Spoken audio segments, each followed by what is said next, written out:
all that. So she carried his baby to full term. Yes, sir. Whatever that is for her. 2 months after she pushes the baby out, he's making moves. She says no, and I'm in love with somebody else. Yes. That's what she told him. And so I watched. So this other dude was tapping on the baby head while she was pregnant. Pretty much. That's the only way I could see that. Pretty much. Oh boy. And it was devastating. I guess that was my very first encounter with true heartbreak. Because my cousin was a lot older than me.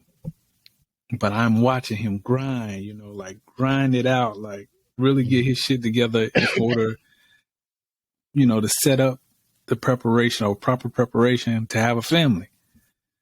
And when he gets everything together, she drops that bomb on him. I'm not in love with you anymore. I'm in love with somebody else. The whole reason he left, our hometown was to make a life for them. And then once he has things set up, that's when you kick him in the nuts like that. She straight pulled a Gap band on him. You dropped a bomb on me, baby. Yeah. Nah, yeah. But here's the kicker, though. Their whole relationship was so strange to me, right? Because even though, they had their breakups and makeups, and they even had, he had one more kid by her. But the whole, while they were, off and on together, she just kept him like as her side dude. You know what I mean? Like, wait, the baby daddy? The baby daddy was the side dude throughout the course of their relationship. And I kept telling my cousin, I'm like, dude, you got to be the dumbest, dummy ever. Like, there's not that much love in the world for me to love somebody like that. Bruh. Wait. Yes. She has his baby. 2 of them. Oh, she had 2 of them? Yep, had 2 kids by him. Wait. When did she say she was in love with the other dude? After the first one, after the second one? After the first one. Wait, stop. You're killing me right now. Wait. No, wait. Yeah. So let me understand this. All right. She had the first baby. No, I don't want to marry you. I'm in love with somebody else. Keeps him as a side dude. She gets pregnant while she's still messing with the other dude? I think it was after that relationship they got back together briefly. They got back together? Yeah. Yeah. He, like I said, he was so in love with her, even though you dropped a bomb on me, he waited it out. Like, she had a whole full-blown relationship. And he was like, I'm just going to sit back in a cut and, wait my turn. That's a different kind of foolery right there, bro. Yeah, man. Look here. Yeah. Look. I don't even know how to process that for real. First and foremost, I do not know how to process that because you got one time to tell me no, and things have changed. They're changed instantly. As soon as you tell me no, especially at this age, in the last 5, 6, 7 years, you tell me no, things change. You tell me you're in love with somebody else, things are altered. I'm not waiting in the wind for you to finish playing with, the mailman or the milkman or whoever, and I'm waiting till he finish dropping his loads up in you for me to, Yeah. Look, fellas in the of the world. Look, if she tell you no,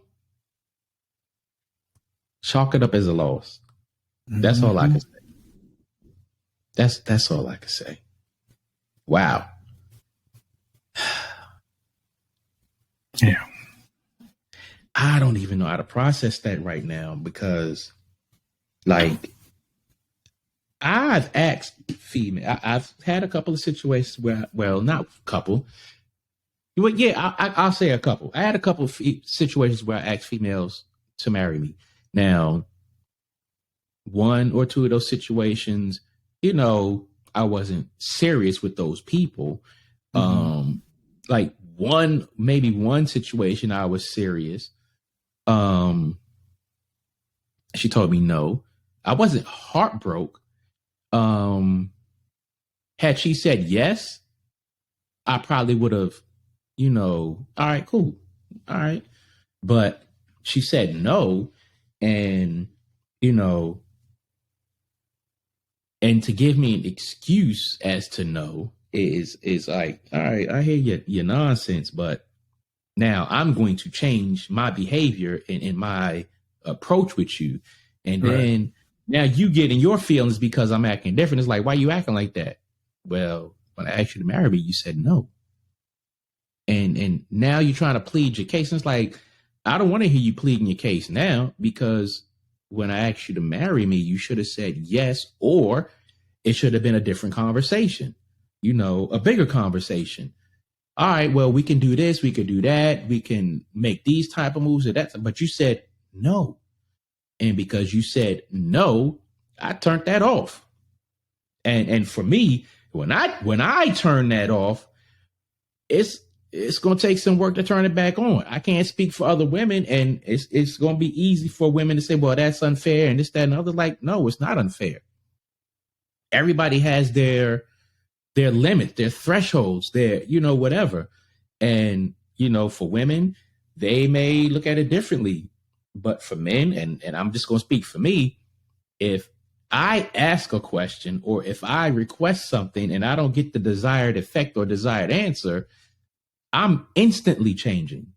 There's no ifs, ands, or buts about it, because one thing, and I know we kind of getting off topic, but the one thing that a lot of people out here fail to do, or they do blindly, is they act as if some of these things are minor or minute, or that you're feeling, or that you're not paying attention to what's going on in the situation. And that's the one thing that I've learned over time is, if you are paying attention to your relationship or situation, you should be able to answer or maneuver without thinking about it for a long time. And that's my thing, because, like, for me, when it comes to divorce, again, I've done it 3 times. And for me, it's like, when it's dead, it's dead. I don't need to grieve after the process, because I know a lot of women who do that. And there's a lot of guys out there who do that as well. It's like, you're going through all this nonsense leading up to the final split of it. And then the final split, now you're taking all this time to grieve and adjust and get back on your feet. And it's like, mentally and emotionally, while you're going through that process, that's the time that you start healing yourself, so that when it's over, you're not, oh, I got divorced, oh, end of the world. That's because a lot of, mostly women do that. And it's like, nah, because a lot of people have hit me, but, oh, damn, you move fast, this, that. And it's like, no, I don't move fast. It's like, why was I wasting time grieving? Well, not grieving while this was going through its paces, and then to wait till after it's over to, no. That's crazy. But yeah, I'm not. 2 questions. So the first one is kind of getting back